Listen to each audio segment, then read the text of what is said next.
یہ नूरानी कायदे की तख्ती नंबर 8 है। ये तख्ती तनवीन के और नून साकिन के बारे में है। यानी तनवीन किसको कहते हैं? हम दो ज़बर को तनवीन कहते हैं। ये देखिएगा, ये दो ज़बर है, ये तनवीन है। दो ज़ेर को भी तनवीन कहते हैं, दो पेश को भी तनवीन कहते हैं। मैं आपसे ये कहना चाहता हूँ, अगर आपको कुरान वाकई में स्पीड के साथ में, फ्लो के साथ में सीखना है तो सबसे पहले तजवीज़ सीखने की कोशिश करिए, चाहे यूट्यूब के ज़रिए से या ऑनलाइन क्लासेस के ज़रिए से या ऑफलाइन कोई टीचर मिल जाए। अगर आप फीमेल हैं तो फीमेल से सीखिए, ऑनलाइन भी अवेलेबल है फीमेल टीचर्स। तो सबसे पहले आप कोशिश करिए तजवीद को सीखें। आप नूरानी कायदे को तजवीद के साथ सीखना ये सबसे बेहतरीन ऑप्शन है। कभी भी कायदे को महज कायदा नहीं समझना चाहिए। ये जो नूरानी कायदा है ये सिर्फ कायदा नहीं है, ये तजवीद की एक किताब है। बस पढ़ाने वाला ऐसा होना चाहिए तजवीद के साथ में, और पढ़ने वाला भी रेडी होना चाहिए दिल की गहराई से। तो मैं आपको तजवीद के साथ में ही सिखा रहा हूँ ये नूरानी कायदा, ठीक है इंशाल्लाह। दो ज़बर, दो ज़ेर, दो पेश को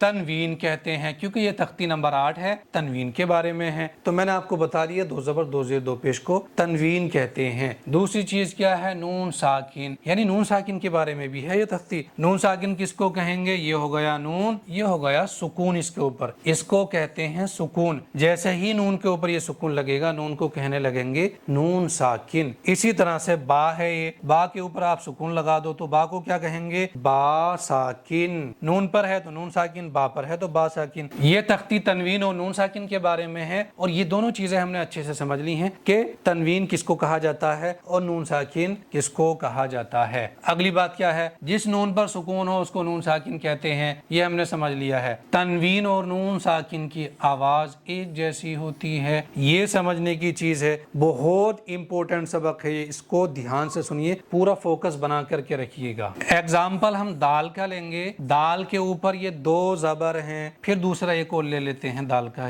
यहाँ दो ज़ेर हैं दाल पर, फिर दाल का ले लेते हैं एक और, दाल पर यहाँ दो पेश हैं, यानी यहाँ भी दाल पर तनवीन है, यहाँ भी दाल पर तनवीन है, और यहाँ भी दाल पर तनवीन है। सब जगह तनवीन ही तनवीन है। तो इसको पढ़ के देखिए आप, दाल दो ज़बर दन, दन इसकी आवाज बनी है, आवाज को जहन में रखिएगा, दन इसकी आवाज है। दाल दो ज़ेर दिन, इसकी आवाज क्या हो गई? दिन हो गई। इसकी है दाल दो पेश दुन, इसकी आवाज है दुन।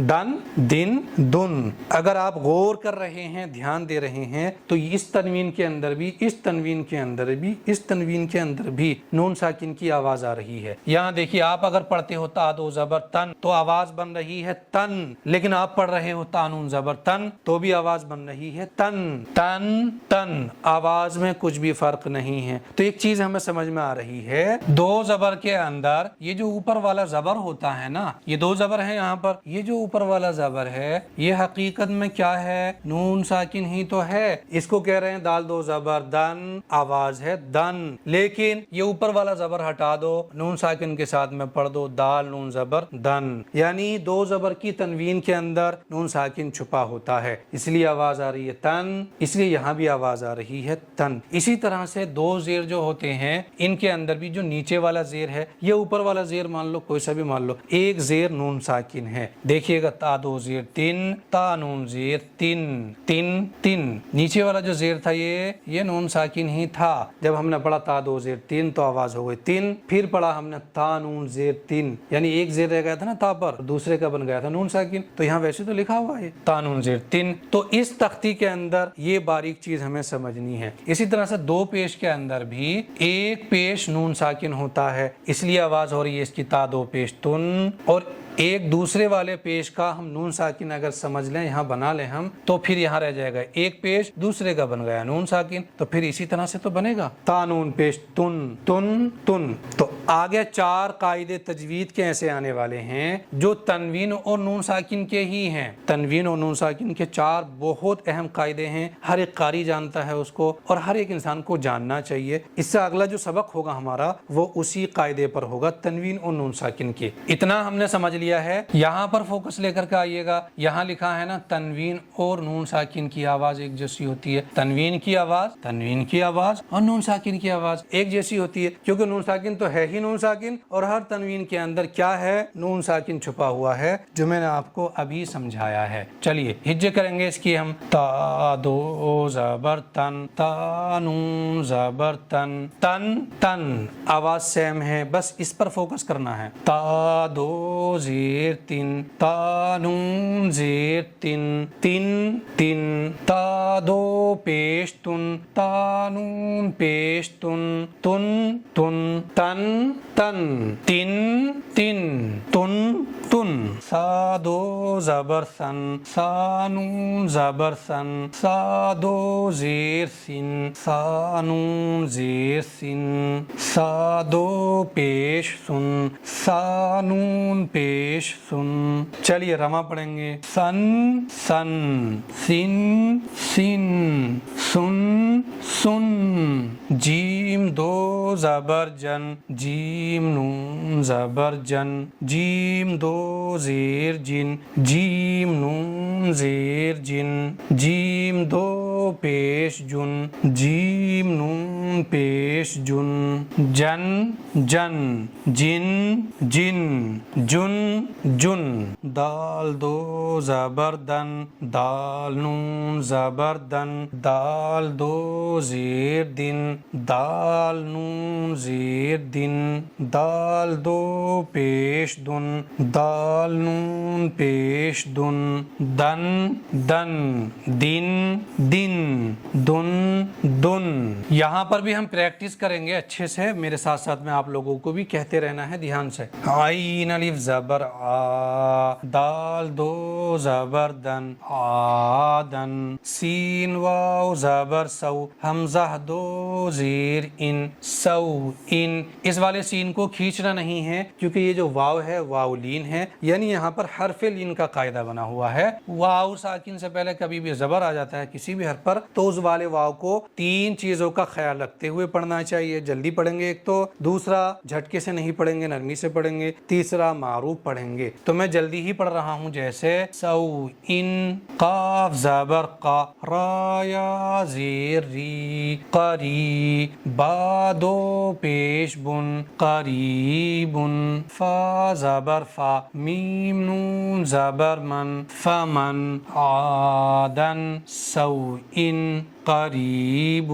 قاف کو میں کس طرح سے ادا کر رہا ہوں, قریب. فمن. عین زبر آ, ضا یا زیر ضی, عظی. میم دو پیش من, عظیم. یہاں پر آپ دیکھ رہے ہیں یہ کیا ہے, کیا ہے یہ ضا ہے. ضا کو کیسے پڑھنا چاہیے, زال تو نہیں پڑھنا چاہیے, زال نہیں پڑھنا. اگر کوئی کہتا ہے عظیم تو زال بنا دیا ہے اس نے. یہاں پر ضا ہے. ضا کو جب بھی پڑھیں گے, زبان کا یہ جو بیچ ہے نا, یہ زبان کا بیچ اوپر کے تالو کی طرف اٹھاتے ہوئے پڑھنا چاہیے ضا کو, اور منہ کے اندر ہوا بھرتے ہوئے ضا کو پڑھنا چاہیے. دھیان سے سنیے. عظیم.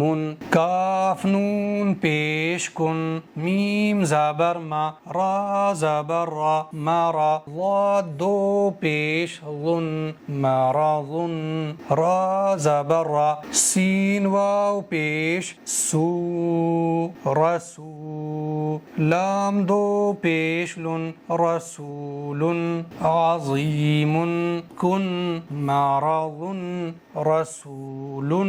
اسی طرح ضاد کے اندر بھی بہت سارے لوگوں کو کنفیوژن ہوتی ہے. یہ مرضن بھی نہیں ہے تو میں نے زا بنا دیا ہے. یہ زا تو ہے نہیں, زا تو الگ لیٹر ہے, تو اس کی آواز کیا ہے صحیح, مرضن. یہ ہے ضاد کی بالکل صحیح آواز. را کے اوپر یہاں زبر ہے تو را کو موٹا کر کے پڑھیں گے, یعنی منہ کے اندر ہوا بھر کے پڑھیں گے, جیسے مرضن. شین یا زبر شی, حمزہ دو زبر ان, شی ان غین زیر غی شین الف زبر شا غشا واو زبر وا غشا وا تا دو پیش تن غشا وا تن. یہاں پر میں نے غین ادا کیا ہے بالکل صاف صاف, تو غین کی آواز ہے غا غی غو, لیکن بہت سارے لوگ پڑھتے ہیں گا گی گو, تو یہ غین کی آواز نہیں ہے. جو میں نے بعد میں ادا کری ہے نا, یہ گاف کی آواز ہے. لیکن پورے قرآن کے اندر غین ہی ہوا کرتا ہے, گاف قرآن میں نہیں ہوتا ہے, اردو میں ہوتا ہے. عربی کے اندر غین ہوتا ہے, تو غین کی صحیح آواز ہے غشاوتن, یہ ہے غین کی صحیح آواز. غین الف زبر غا سین زیر سی غاسی کاف دو زیر قن غاسقین. قاف کو میں نے کس طرح سے ادا کیا ہے, دھیان سے سنا ہے آپ نے, غاسقین ہا پیش ہو دال دو زبر دن ہدن شیئن غشاوتن غاسقین ہدن. یہ نورانی قاعدے کی تختی نمبر 8 سیکھی ہے ہم نے. اس کے اندر ہم نے یہ سیکھا تھا کہ دو زبر دو زیر دو پیش کو تنوین کہتے ہیں. تنوین کی اور نون ساکن کی آواز ایک جیسی ہوتی ہے. اور پھر ہم نے ہجے اور رواں بھی سیکھی ہے, لیکن اس کا تنوین کا اور نون ساکن کا بہت اہم اور بہت ضروری قاعدہ اس سے اگلے سبق میں انشاءاللہ آئے گا. اس سبق کو ضرور آپ کو سننا ہے, اظہار کے اوپر رہے گا وہ ویڈیو. اگر آپ کو پسند آئی ہو, سیکھنے ملا ہو, تو کمنٹ کریے, لائک کریے, سبسکرائب اور فالو کر لیجئے.